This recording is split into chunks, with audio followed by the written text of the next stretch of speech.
Group Session 17, Traumatic Core Beliefs, Getting to Know Them.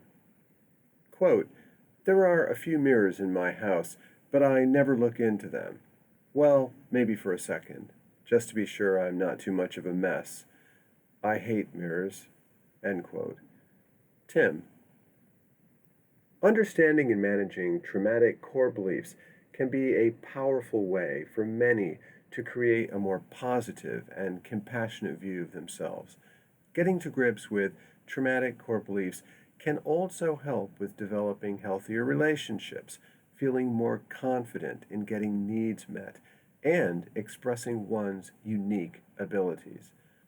This chapter will support you in developing an understanding of traumatic core beliefs. The chapter that follows will support you in developing ways of overcoming the negative impact of traumatic core beliefs. Introducing traumatic core beliefs. The HTP draws on ideas and skills from several therapeutic traditions. The concept of traumatic core beliefs is most closely associated with what is known as cognitive behavioral therapy, or CBT. The development of CBT got off the ground in the 1960s and 1970s. The two most significant figures are Aaron Beck, who created what became known as cognitive therapy, and Albert Ellis, who developed rational emotive behavior therapy. Cognitive behavioral therapy, CBT, is today an umbrella term which comprises the ideas of these original thinkers plus many later developments. What made CBT different from other approaches to mental health problems was its emphasis on the way an individual interprets events through their thoughts. Put simply, if something occurs, we have to give meaning to the event. We have to interpret the event, and we do this through how we think about it. But the way an individual thinks about an event is subjective and may be very different from how somebody else will think about the same event. For example, if Bob and Janet do the same job and work for the same company, and they are both made redundant, they might have very different ways of thinking about what occurred. Perhaps Bob thinks it's a disaster, and Janet thinks it's probably for the best. And how Bob and Janet think about redundancy will impact them in different ways. For example, Bob gets depressed, withdrawn, and drinks more alcohol, and Janet starts looking for other jobs and buys new clothes with her redundancy pay. The way we think about events affects how we experience ourselves, others, and life. It's a simple idea, but one with powerful or even life-changing implications. As we will explore, the experience of trauma can have a significant impact on how we interpret our experience.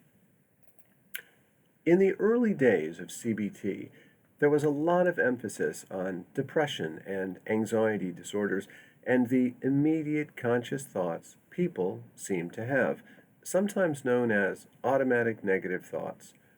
This early version helped people with milder problems. However, it was less helpful for people who experienced childhood trauma and whose style of thinking occurred across many areas of their lives. CBT had to advance in a way which could help these individuals.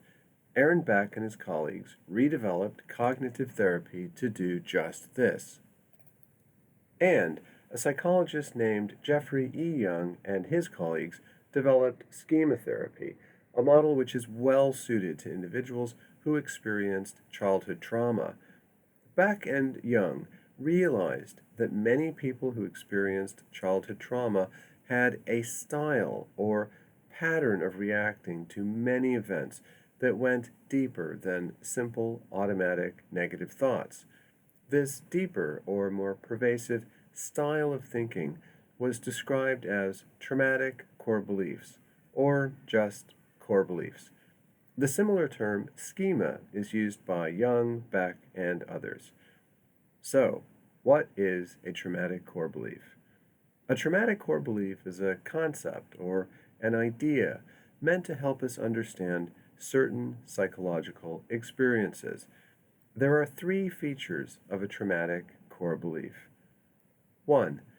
A core belief is a deep theme which drives how a person typically experiences themselves, relationships, or life. 2. A core belief was created through an interplay of experiences of childhood harm and biological temperament. And 3. A core belief can get triggered by many events and tends to drive how a person typically thinks, feels, and copes. If any of this sounds overly academic or hard to follow, please stay with us. Understanding how core beliefs developed and continue to operate in your life is one of the most powerful tools available for recovery. In a previous chapter, we mentioned the adapted self. The adapted self is who a traumatized child becomes to try and stay safe and get some needs met. There is a connection between the adapted self and core beliefs. We could say that the adapted self is made up of traumatic core beliefs, or it's core beliefs that keep the adapted self going. So, if you want to pull apart and dispose of the adapted self, understanding and dealing with core beliefs is important. We could also put it this way. If you want to get a better sense of who you really are when trauma is not in control, you will likely need to deal with core beliefs. We will describe core beliefs in more detail in a moment. However, ideas are most meaningful when they are personal. So below you have an opportunity to fill in a questionnaire which can help explain how core beliefs operate for you. Please pause the audio and complete and score what is referred to as the Traumatic Core Belief Questionnaire in the guidebook. Core beliefs in more detail. If your questionnaire suggests that you struggle with moderate or significant difficulties with core beliefs, this is not something to get depressed about, and it's definitely not something to feel bad about. There is evidence that people who experience childhood harm are more likely to develop painful core beliefs. Also, it's possible to make progress in healing core beliefs, which is what much of the next chapter focuses on. But let's look in more detail at these core beliefs. Scoring core beliefs mathematically is just one way of seeing how relevant they are. The extent to which you can identify with the descriptions below is at least as important as what the math suggests. 1. People will harm me. People who carry around the core belief that people will harm them are likely to have difficulty trusting others. They may be quick to imagine that others will deceive, manipulate, or hurt them physically or emotionally. They can be hypervigilant for hidden agendas or ulterior motives. They can be anxious with people they don't know and may avoid social situations. Being mistrustful of others in a biased way is often a natural result of having been abused or deceived in childhood. If people hurt you in the past, you are likely to imagine this will happen again. 2. People will neglect or abandon me. People with this core belief tend to imagine that other people will not truly care about them or meet their needs for love or affection. Because they expect that others will not really care about them, they may accept being neglected in their relationships because that's just how it is. Abandonment is the ultimate expression of emotional neglect, so individuals may also expect that people will leave them or the relationship will end. In childhood, Such people often experience emotional neglect or abandonment. 3. I'm inadequate or unacceptable. People who carry around this core belief have poor self esteem and self worth. They tend to see themselves as less desirable, unworthy, flawed, or unlovable. They are quick to imagine that others have negative thoughts or feelings about them. They have a tendency towards self blame when something goes wrong. They tend to talk to themselves in quite negative or punitive ways. They may carry around with them a sense of shame. Individuals with this core belief were often abused physically, emotionally, or sexually. Children who are abused often feel to blame for the abuse, which forms the basis of a core belief of inadequacy in later life. 4. I can't cope, or I will fail. Individuals who carry around this core belief lack confidence that they can cope with life's challenges, whether those challenges are educational, financial, occupational, or just everyday problems. They are quick to imagine that they will fail if they try something and are rather avoidant of new challenges. They might be dependent on others they see as stronger as a means of coping. These individuals often had the confidence knocked out of them during childhood through emotional or other forms of abuse. Abusive experiences and neglect convey a message to the child that they are incapable and will fail. 5. Life is pointless. Individuals who carry around this core belief tend to see existence as monotonous, meaningless, futile, or dreary. If they come across an opportunity, they have a genius for spotting how it will lead to nothing of value. They are often pessimistic, critical, and depressed. Beneath the view that existence is pointless is a perception that they have little control over improving their lives. We might have called this core belief same shit, different day, except that's not very professional. Individuals who struggle with this core belief often did not have nurturing and enlivening experiences in childhood. They may have had to grow up quickly, or they grew up in situations which encouraged a pessimistic or cynical view of existence. 6. Life is unsafe and something bad will happen.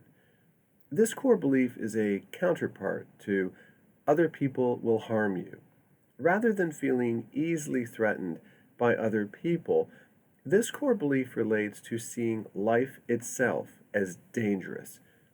These individuals may worry incessantly that something bad will happen, and their worry can attach itself to any number of possible calamities: financial disaster or homelessness, illness, accidents, and so on.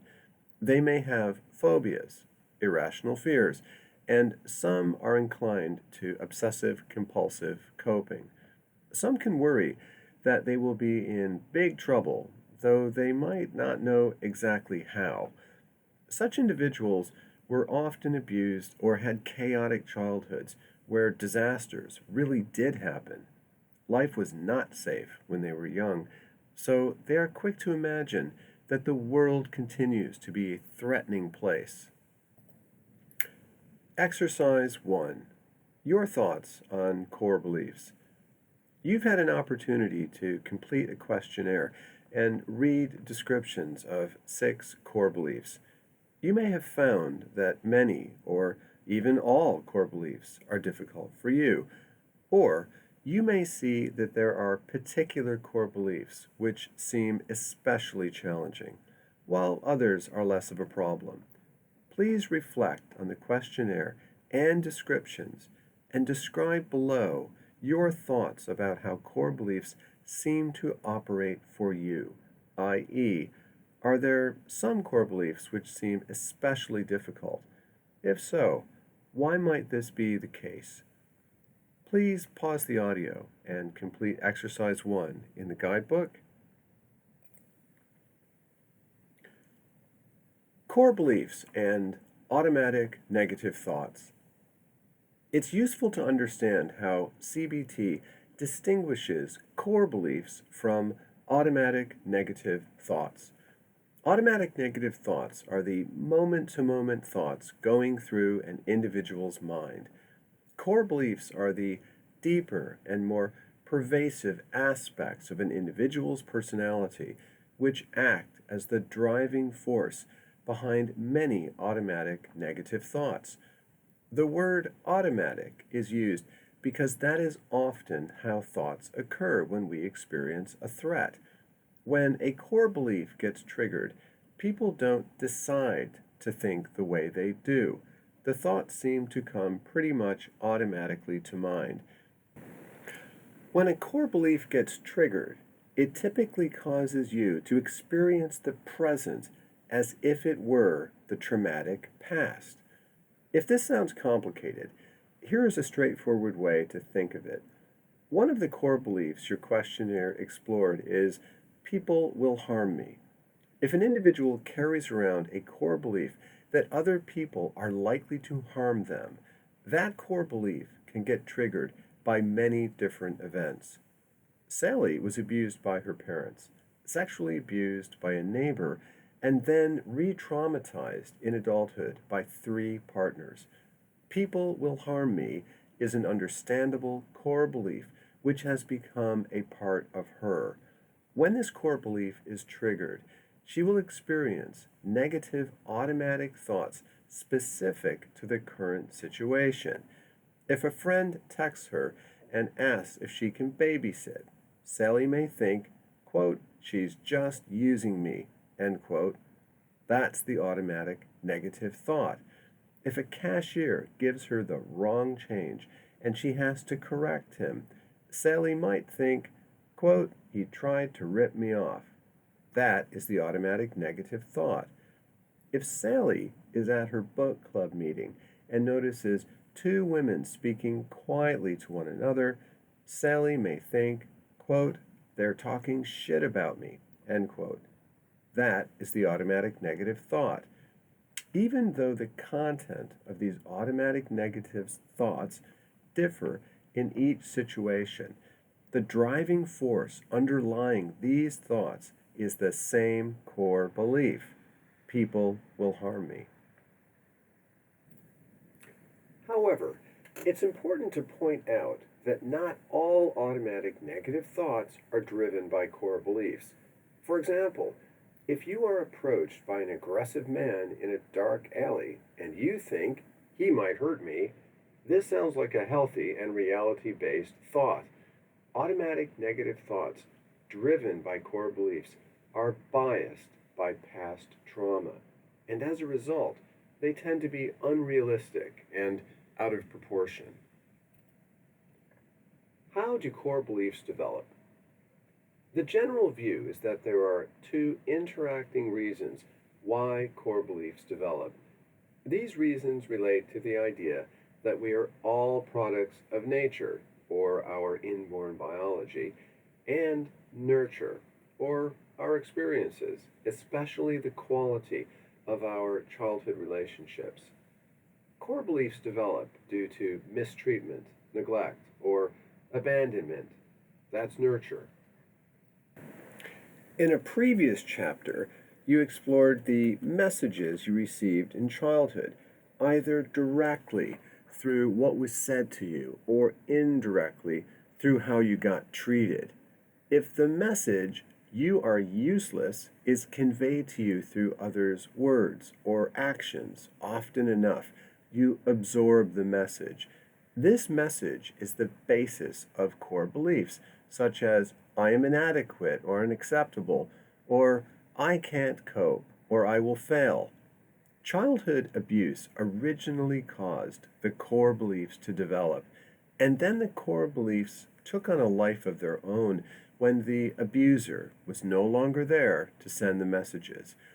There is also growing evidence that biological temperament, or nature, plays a significant role in personality development. In other words, some people are born with a biological temperament which makes them more vulnerable to abuse and neglect if it occurs. This can help to explain why siblings exposed to similar experiences can be affected to different degrees. For certain people who experienced childhood harm, this is useful to know.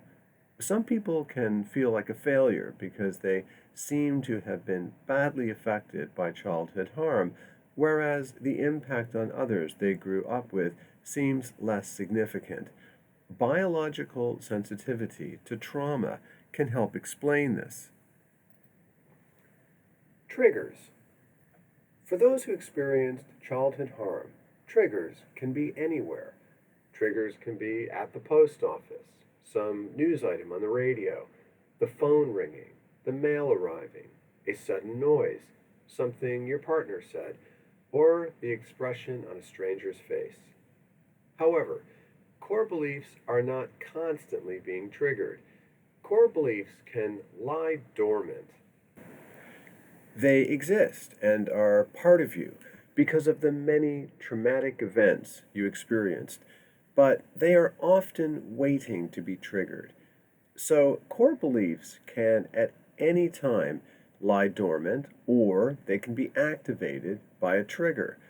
This is often why you sometimes feel better and more confident, and other times can feel awful, frightened, angry, ashamed, lonely, and so on.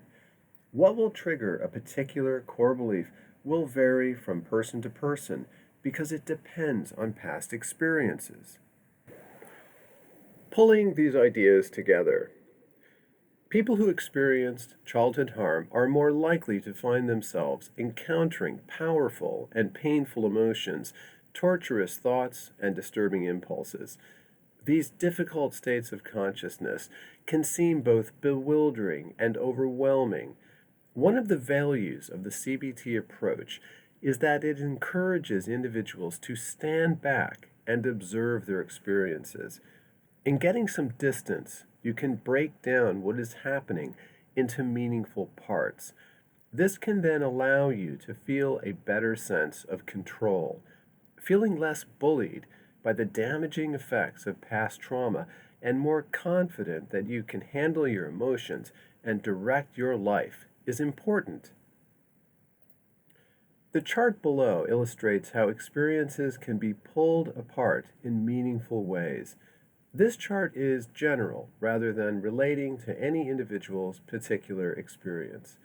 Later in this chapter, you will have an opportunity to begin breaking down your specific experiences in ways which will hopefully be meaningful. Please look through this chart and see what you can identify with. Please pause the audio and review Chart 1 in the guidebook. 3 reasons not to despair. If you appreciate that core beliefs are derailing your sense of self, relationships, and personal development, this is a dilemma we believe can be viewed with some optimism. 1. Traumatic core beliefs and related automatic negative thoughts are not the truth. Is the light on or off in the room you are currently sitting in? Putting aside some potential heavy philosophical arguments, you probably can feel fairly certain you know what's true about the light being on or off. However, much of everyday human communication is much more complicated. To understand what is true, we often have to make guesses or inferences about other people's behavior, thoughts, or feelings. Childhood trauma and the resulting core beliefs can encourage individuals to make guesses that are heavily biased. Marta grew up in a family where abuse and neglect were frequent. She was invited to a work party. A part of her wanted to go, but another part didn't want to. We asked her why. Quote, "Because they all hate me. They all joke around with each other, and I'm always left out. The only reason they invited me to the party is because they have to. They don't really want me there, and if I go, I'll just end up on my own. End quote. When we explored Marta's relationships with her workmates, we could see evidence that some people liked and accepted her. But Marta's childhood experience of abuse and abandonment had created a powerful core belief that she was somehow inadequate and would get neglected or abandoned. Her description above is the voice of at least two core beliefs: I'm inadequate or unacceptable, and people will neglect or abandon me. These core beliefs were so strong that Marta experienced her automatic negative thoughts, e.g., they all hate me, as the truth, rather than merely guesses she was making. And with some exploration, it's clear these guesses were unfair and biased. Core beliefs can be so powerful and deeply rooted that many simply see related thoughts as the truth. Reason number one not to despair is this: appreciating that core beliefs and the automatic negative thoughts they generate are not necessarily the truth offers individuals some room for maneuver. If you can recognize when you are in the grip of a core belief, you then have some control over how you want to respond to it. More about this in the next chapter. 2. The pain is often in your thoughts. Not all pain is generated by my thoughts.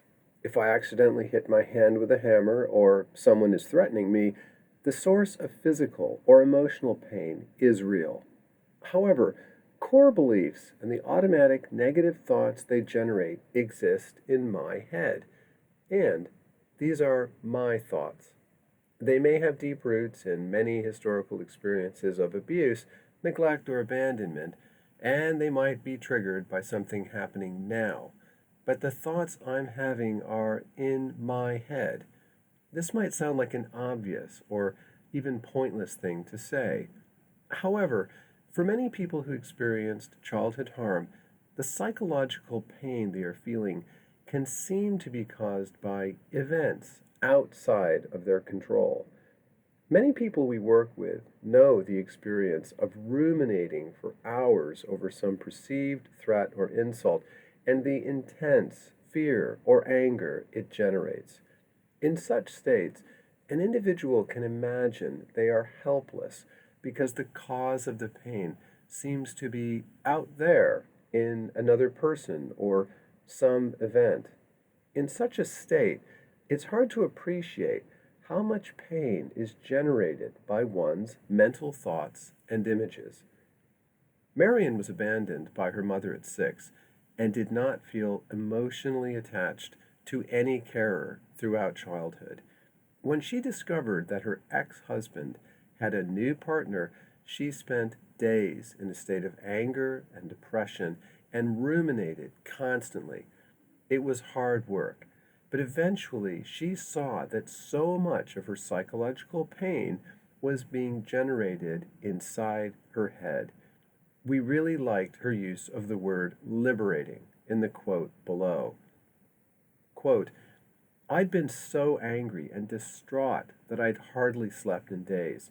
It was all I could think about. I kept imagining him with his new girlfriend. And then it hit me. I'm hurting myself with all of the thoughts and pictures in my head. I don't have to keep thinking about it. It was sort of liberating. It didn't just make the thoughts go away, but it made me feel like I had some control over how miserable I was going to be. End quote. Reason number 2 not to despair is this: you are the owner and proprietor of all that goes on inside your head. You can have some control over core beliefs and associated automatic negative thoughts because they exist in your head.